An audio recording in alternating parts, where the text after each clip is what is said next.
أعوذ بالله من الشيطان الرجيم بسم الله الرحمن الرحيم الحمد لله رب العالمين نحمده ونستعينه ونستغفره ونستهديه ونعوذ بالله من شرور أنفسنا ومن سيئات أعمالنا من يهدي الله فلا مضل له ومن يضلل فلا هادي له وأشهد أن لا إله إلا الله وحده لا شريك له وأشهد أن محمدا عبده ورسوله انتجبه لولايته واختصه برسالته وأكرمه بالنبوة وأشهد أن عليا ولي الله وأمينه في أرضه وهجته على عباده اللهم صل وسلم على محمد وآله الطاهرين المعصومين المظلومين ولعنة الله على أعدائهم أجمعين إلى قيام يوم الدين وفقنا الله وإياكم بعلم وعمل صالح إن شاء الله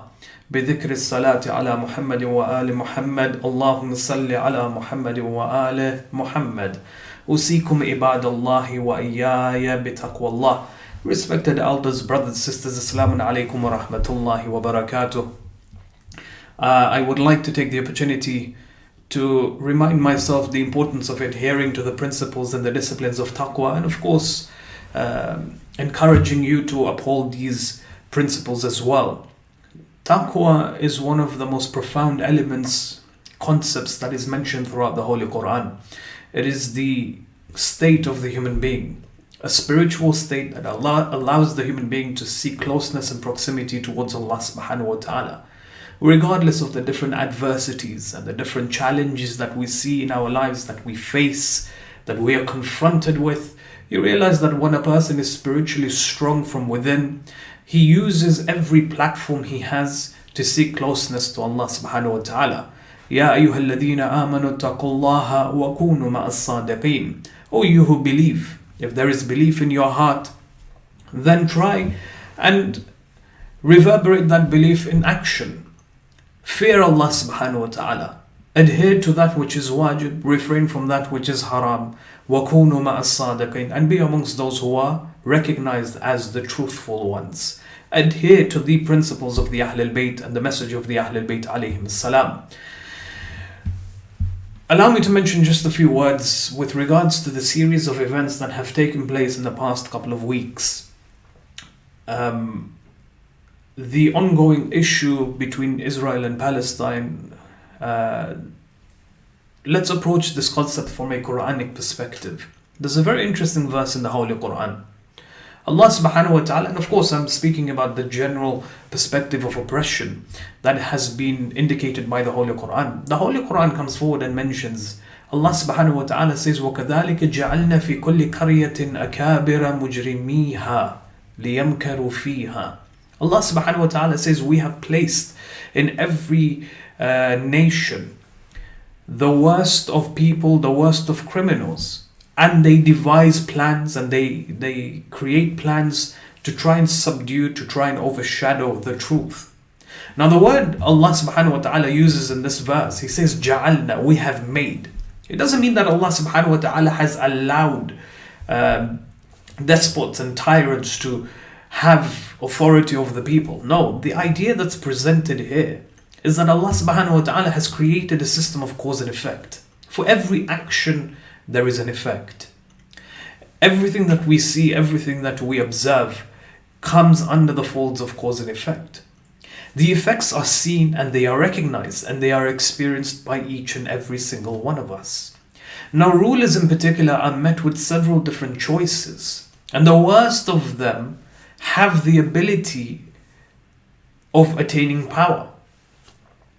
And they do so, or they attain that power by violating the rights of others and taking away the rights of others. Now it doesn't mean that Allah subhanahu wa ta'ala has given them the authority, nor does it mean that Allah subhanahu wa ta'ala has compelled them to behave in such ways. No. Rather, the idea that's being presented here is that they have been met with certain choices in their lives. And they have taken advantage of these choices. They have certain intents. They see their ability to grab power, and they do so whatever it takes, or whatever it takes for them to attain it. And majority of the time you find that these despots and these tyrants attain the power that they have by violating the rights of others. It goes back to the principles of cause and effect. Behind every cause, there is an effect. Now the verse goes on to say, Akabira mujrimiha. It refers to the leaders who oppose and they reject the message of God. Again, they have choices presented to them in front of them. They see the truth and they can act on the truth and they can spread the truth. And they see other ways of gaining power. But majority of the time, their desires, their wants and their wishes, it blinds them from the truth. The verse goes on to say, لِيَمْكَرُوا فِيهَا. لِيَمْكَرُوا means they plot and they conspire in society. Their inner darkness results in them acting against what is pure and what is right. Essentially, leaders who vehemently oppose the truth, they've always existed in history. When you refer to the verses of the Holy Quran where Allah subhanahu wa ta'ala highlights the interactions between the prophets of Allah and the leaders of their time, you find that majority of the time the leaders were despots, they were tyrants, they were oppressive leaders. And the prophets of Allah subhanahu wa ta'ala were too victims of these different types of rulers and dictators of their times. Even during the time of the Holy Prophet of Islam. In the time of Rasulullah sallallahu alayhi wa alayhi, you find that the Muslims were victims of the rulership of the Quraysh of Mecca. Even in this day and age, there are evil tyrants and rulers that downplay the truth, that overshadow the truth, and they themselves, so that simply because they themselves can prosper at the expense of people in society. The power that's there in their hands, this is very important, the power that's there in their hands is addictive for them. It's attractive. It overwhelms their minds. What they fail to understand is that this power is temporary. For them, power is happiness. It's a form of peace. Peace to them is the accumulation of power and might. And that is often sought through violence and bloodshed. What they have failed to understand is that this power itself originates from Allah subhanahu wa ta'ala, and it is through Allah that one can attain such power. To circumvent Allah, to go around Allah subhanahu wa ta'ala and seek power through unlawful means is not what's intended. And that's why, for that reason, Amir al-Mu'mineen alayhi salam beautifully mentions in one hadith, he says, tyrants will be broken. And we see this. Tyrants, again and again, as many as they come, the sheer numbers of tyrants and despots that have existed since the beginning of time have all had an end. And their ends have been humiliating for them. Their rulership eventually comes to an end. But the interesting question that arises is, how will they end? How will their leadership and their rulership end? Allah subhanahu wa ta'ala says in the Holy Quran, قَدْ مَكَرَ الَّذِينَ مِنْ قَبْلِهِمْ فَأَتَى اللَّهُ بُنْيَانَهُمْ مِنَ الْقَوَائِدِ فَخَرَّ عَلَيْهِمُ السَّقْفُ مِنْ فَوْقِهِمْ وَأَتَاهُمُ الْعَذَابُ مِنْ حَيْثُ لَا يَشْعُرُونَ. It says these people who used to oppress the rights of others, that used to continuously accumulate mass power and might by killing and causing violence and bloodshed, they devised plans against Allah subhanahu wa ta'ala, but eventually Allah demolished their entire institutions and their foundations. Allah doesn't just remove them from the earth, no, He destroys the very foundations that they have spent their entire lives building. The roofs fall down onto them. The bases, the pivots that hold their institutions high is destroyed by Allah subhanahu wa ta'ala. And then وَأَتَاهُمُ الْعَذَابُ مِنْ حَيْثُ لَا يَشْعُرُونَ. The punishments come towards them and they do not perceive it. They never understood the authority that they have, the true essence of the authority that they had in their hands. Allah subhanahu wa ta'ala through these verses is highlighting a very crucial point. Is that their delusion of self-sufficiency, they considered themselves to be invincible because of the temporary power that they held in their hands. Allah subhanahu wa ta'ala shows them that their entire institutions were very weak to begin with. Allah doesn't just destroy their buildings, He demolishes the very foundations that they spent their entire lives building. Let's talk about the Hazara community for a little while. The Hazara community and the ethnic minority that we see today have been oppressed. And the oppression that has been directed towards them has existed for many, many decades. We're now nearing a century. The amount of oppression that they have gone through over the past approximately 100 years. When this tragedy took place during the last days of Ramadan, and the last nights of Ramadan, or the final 10 nights to be specific, is far more heavier than the first 20 nights of Ramadan. This is there within the riwayat of the Ahlul Bayt alayhim salam. And you find that when they were attacked on such holy nights, there was no media coverage at all, unfortunately. There was no mention in any media platforms of the oppression that was meted towards the Hazara community, except which was highlighted and brought forth by the scholars and the mumalligheens. And may Allah bless each and every one of them. We talk about the atrocities in Palestine, and I'll come to that in a few moments. But this tragedy is just as important. It's just as devastating. And it was literally brushed under the rug. We should take it as a responsibility on ourselves, our own personal responsibilities, to highlight the oppression towards the Hazara community on our own social media platforms and so on and so forth, accounts and so on and so forth. This was a direct attack against the Shias of Amir al-Mu'mineen alayhi salam. This is the remnant or the effects of the remnants of the Bani Umayyah.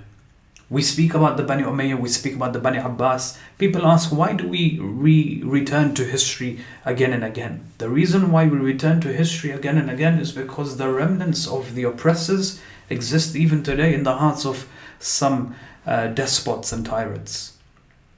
And the anger that we express in our hearts after witnessing and hearing about such incidents where 80 or over 80 approximate victims lost their lives, majority of them who were school children. There's a beautiful verse in the Holy Quran that speaks about the fate of such criminals. You know, many people ask the question, how will the criminal be tried? When you have a person who commits a heinous crime such as this, there is no punishment in the world that can equate to the crimes being committed. But because we believe in Allah's justice, we say to ourselves, and we find solace in our hearts to say that Allah subhanahu wa ta'ala will try such criminals based on His justice and not based on His rahmah. The ayah of the Holy Quran is very clear in this regards. وَمَن يَقْتُلْ مُؤْمِنًا مُتَعَمِّدًا. And the one who kills a mu'min intentionally, one believer with intention, not because of competition, for example, because of anger. One mu'min insulted another mu'min and he decided to kill that particular individual. No, a person who kills a mu'min simply because of their faith, simply because they are identified as the Shias of Amir al-Mu'mineen alayhi salam, فَجَزَاؤُهُ جَهَنَّمْ. Then they will see the fires of hell. Not only will they enter the fires of hell, خَالِدًا فِيهَا, they will reside in it forever. So they will be surrounded by physical punishment for the rest of eternity. وَغَضِبَ اللَّهُ عَلَيْهِ. And the anger of Allah subhanahu wa ta'ala will be shown to them. There will be no mercy, there will be no rahmah for such individuals. Allah will show His anger towards them, intensify their punishment, وَلَعْنَهُ. And Allah will curse them. There will be no mercy for such individuals. So we're not just talking about physical punishment, but we're talking about a psychological and emotional punishment that will intensify their fate in the fires of hell. وَأَدَّ لَهُ عَذَابًا عَظِيمًا. And not only will Allah subhanahu wa ta'ala show them physical and emotional and psychological punishment, but Allah will intensify that punishment for them. Severely, Allah will intensify that punishment for them. So Allah, the worst punishment that a person can go through is when Allah subhanahu wa ta'ala distances Himself from such beings. And this is exactly what is being presented in this verse. That the criminals who constantly and consistently target the Shias of Amir al-Mu'mineen alayhi salam, they will be met with such punishments on the day of resurrection. And this is what we want. Because this is what our anger tells us, that such criminals should be met with such punishments. And Allah promises such in the Holy Quran. Now let's talk about Palestine. What's interesting is that in the past couple of weeks since the incident began, it has escalated beyond measure. The whole world has stood up. And that's absolutely beautiful to see.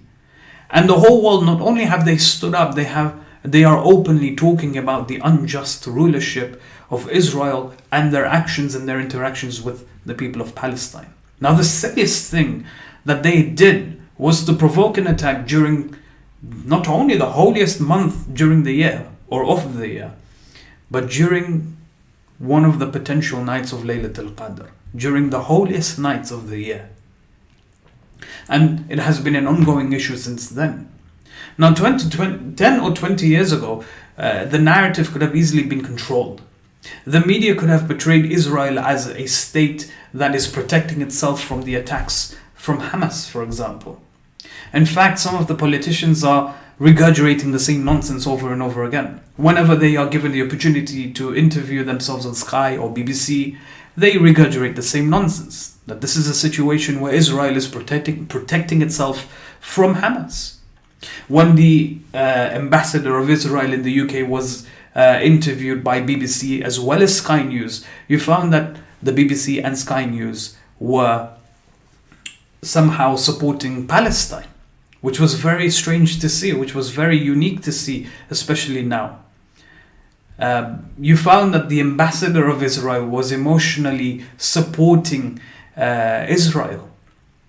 And that's in contrast and in contradiction to the evidence that is coming from the ground. Because of social media, people are exploited. People can see what's going on the ground. When you can see, for example, soldiers who are geared, fully armed, running towards women, running towards children, and throwing stun grenades. The people are seeing this, and the people have noticed. The world has noticed, and the world is speaking out. This backlash against Israel has been absolutely severe. And what's interesting is, Israel is trying very hard to paint the picture that they are defending themselves, and they do so by producing Hollywood-esque type adverts and portraying it all over YouTube. And we've probably seen some of these already. There are certain politicians who are consistently supporting Israel and their defensive strategy against Palestine. But the backlash has been extremely severe. Last week in London, we saw over 100,000 people supporting Israel. Iconic football players are standing up against Israel in support of Palestine. Mohammed Al-Nani, for example, he got in trouble with his sponsors, and they linked him towards anti-Semitism and racism. Leicester City, after the FA Cup, they unapologetically carried the Palestinian flag. Port workers in Italy, for example, they refused to work knowing that there are deliveries being made towards Israel. Weapons were being actively delivered to Israel by the Italian government. What's important here, what's very interesting, is that there are certain celebrities who have stood up and they have supported Israel. And the people have voiced their opinions towards such issues and their positions against Israel. There are certain celebrities who have shown a neutral position. They have neither supported Israel nor have they supported Palestine. But there is no neutral position to be held here. The position of the religion of Islam, it does not allow us to have a neutral position. This is not a war. This is not a battle between two tribes. This is not a war between one country and another. This is an apartheid. This is a genocide. This is ethnic cleansing that is taking place. Islam does not support the oppressed. Islam does not support the oppressors. Islam supports the oppressed. Regardless of who the oppressed are, it is our duty, it is our responsibility to support them. Once upon a time, you find that they were victims of World War II. Now they are following the same footsteps as their enemy once did. Naturally, the verses of the Quran highlight, the prophecy highlights that good will eventually prevail. Evil will slowly be extinguished. What's our responsibility right now? Our responsibility is to continue our prayers to Allah, to strengthen the hearts of those who are suffering, to give patience to those who have lost everything that they have in this world, to strengthen the hearts of the weak and the downtrodden. Strength ultimately is given by Allah subhanahu wa ta'ala, and the strength of Allah that is given by Him is worth far more. It's far more valuable than the powerful arms that are worth billions of dollars. It's a very interesting verse in the Holy Quran. We should recite this verse on behalf of the oppressed. رَبَّنَا أَفْرِغْ عَلَيْنَا صَبْرًا وَثَبِّتْ أَقْدَامَنَا وَانْصُرْنَا عَلَى الْقَوْمِ الْكَافِرِينَ. Number one, Ya Allah, give us patience and steadfastness. Give the oppressed patience and steadfastness. Number two, make their feet steady and firm. And number three, give them assistance against the oppressors. We take this opportunity to, of course, even pray for the hastening of the reappearance of the Imam alayhi salam. The prophecy dictates, the prophecy mentions that after his appearance, evil will be extinguished. Good will prevail, peace will prevail eventually in this world. وآخر الدعوانا الحمد لله رب العالمين وصل اللهم على محمد وآله الطيبين الطاهرين. السلام عليكم ورحمة الله وبركاته.